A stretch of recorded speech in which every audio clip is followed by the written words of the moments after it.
This is Alam Curtis's route number 8 done. Hello!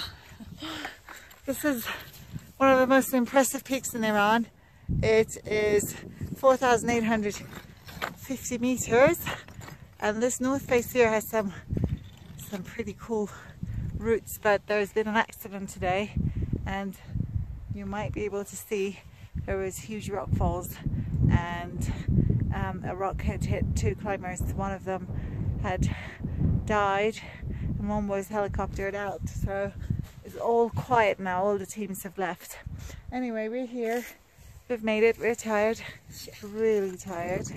We have climbed almost three days in a row above 4,000 meters. We did the peak the day before yesterday, Khulu Masak. We did Alam Kuh yesterday from the other side, and today we came to the base of the wall. Happy days. Now, 5 hours. I can die. And I can die. 5 hours down. Oh my God, I don't feel my legs anymore.